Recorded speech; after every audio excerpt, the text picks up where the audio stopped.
ஆண்டவரும் இரட்சகருமாயிருக்கிற இயேசு கிறிஸ்துவின் இனிய நாமத்தில் உங்கள் யாவருக்கும் அன்பின் வாழ்த்துக்களை தெரிவித்துக் கொள்கிறேன். 2024 ஆண்டு மார்ச் மாதம் முதல் நாளிலே தேவனுடைய கிருபையாலே நீங்களும் நானும் கடந்து வந்திருக்கிறோம். கர்த்தருக்கு ஸ்தோத்திரம். ஒவ்வொரு நாளும் ஆண்டவர் நம்மை கிருபையாய் நடத்தி வருகிறார். தேவைகளை சந்திக்கிறார். அவரை நோக்கி நாம் கூப்பிடும் பொழுதெல்லாம் அவர் நமக்கு பதிலளிக்கிறார். சோர்ந்து போன எத்தனையோ நேரங்களிலே நம்மை ஆறுதல் படுத்தி பலப்படுத்தி சகாயம் பண்ணுகிறார். வியாதி பலவீனப்பட்டு ஐயோ நான் மரித்து விடுவேனோ என்று கலங்கின நேரங்களில் அவர் தம்முடைய தழும்புகளால் உங்களையும் என்னையும் குணமாக்கி வைத்திருக்கிறார். கர்த்தருக்கு ஸ்தோத்திரம். அது மாத்திரமல்ல, நம்ம எத்தனையோ முறை வாகனத்தில் போகும்போது விபத்துக்குள்ளாகும் பொழுது கர்த்தர் நம்மை ஜீவனை காப்பாற்றி பலத்த சேதம் இல்லாமல் நம்மை இன்றைக்கு ஜீவனோடு வைத்திருக்கிறார். கர்த்தருக்கு ஸ்தோத்திரம். எத்தனையோ நாட்களிலே நாம் காலத்தில் ஆரம்பிக்கும் பொழுது ஆகாரத்துக்கு கஷ்டப்பட்ட நாட்கள் எல்லாம் உண்டு. ஆனால் இன்றைக்கு கர்த்தர் நம்மை அநேகருக்கு ஆசீர்வாதமாக வைத்திருக்கிறார். கர்த்தருக்கு ஸ்தோத்திரம் உண்டாகட்டும். அல்லேலூயா. இந்த மார்ச் மாதம் வாக்குத்தத்தத்தை நாம் கேட்போம். ஆதியாகமம் புஸ்தகம் 26 அதிகாரம் 3வது வசனம் இவ்விதமாக சொல்கிறது. இந்த தேசத்திலே வாசம் பண்ணும், நான் உன்னோட கூட இருந்து உன்னை ஆசீர்வதிப்பேன். நான் உனக்கும் உன் சந்ததிக்கும் இந்த தேசங்கள் யாவையும் தந்து உன் தகப்பனாகிய ஆபிரகாமுக்கு நான் இட்ட ஆணையை நிறைவேற்றுவேன். அன்பான தேவனுடைய பிள்ளைகளே, இந்த மார்ச் மாதத்திலே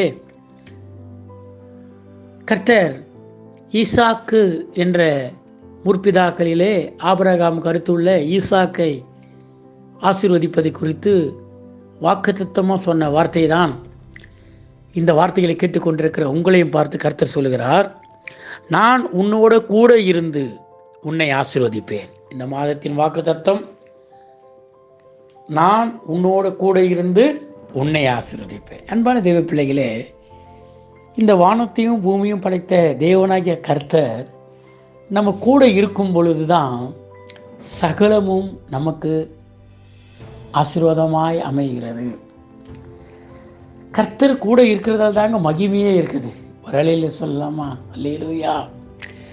அன்பான தெய்வ பிள்ளைகளே, நாம் தொடர்ச்சியாக இந்த வருஷத்து ஆரம்பத்திலிருந்து கர்த்தர் கூட இருக்கிற காரியங்களை குறித்து நாம் பார்த்து கொண்டிருக்கிறோம். முதல் மாதத்திலே அப்போஸ்தலர்களுக்கு ஆண்டவர் சொன்னார், உலகத்தின் சகல நாட்களிலும் முடிவு பரியந்தம் நான் உங்களோடு கூட இருக்கிறேன் என்று சொன்னார். ஒரு நாள் 2 நாள் இல்லை, உலகத்தின் முடிவு பரியந்தம் சகல நாட்களில் உங்களோடு கூட இருக்கிறேன் என்று சொன்னார்.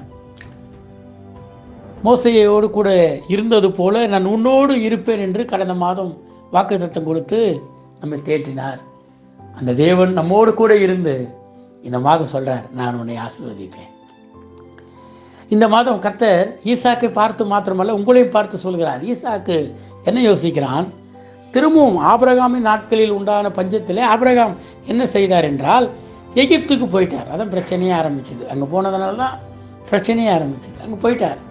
இப்போ கர்த்தர் ஈசாக்கை பார்த்து சொல்கிறார், இப்பவும் பஞ்சம் வந்துச்சு, தயவுசெய்து என்ன பண்ணாத, நீ எகிப்துக்கு போகாத, இந்த பெலிஸ்தர் தேசத்திலே நீ இரு, அங்கேயே நான் என்ன பண்ணுறேன், உன்னை ஆசீர்வதிப்பேன். அன்பான தேவ பிள்ளையே, கர்த்தர் உன் கூட இருந்தார்னா நீ இருக்கிற தேசம் எதுவானாலும் பரவாயில்ல, நீர் வசிக்கிற வீடு எதுவானாலும் பரவாயில்ல, உன் சூழ்நிலை எதுவானாலும் பரவாயில்ல, கர்த்தர் உன் கூட இருந்துட்டார்னா உன்னை ஆசீர்வதிக்காமல் அவரை விடவே மாட்டார்.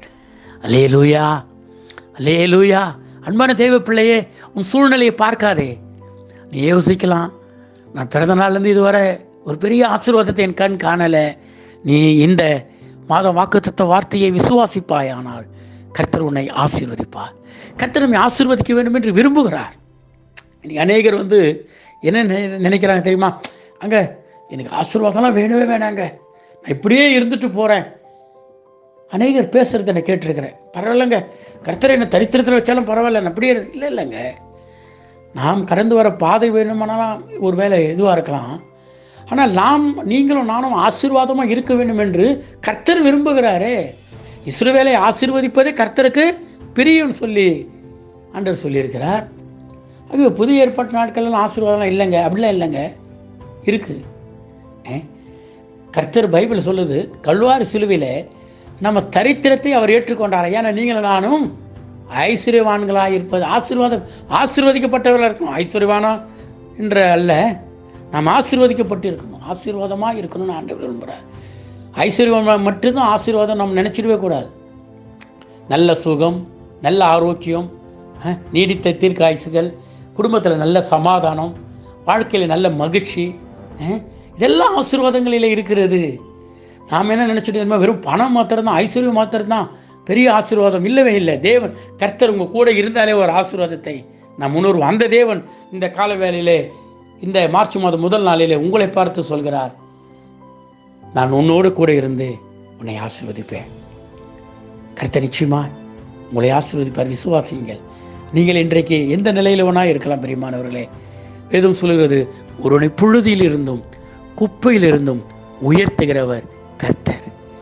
ஆடுகளை மேய்த்து கொண்டிருந்த தாவீதை அரசனாக்கினவர் கர்த்தர்.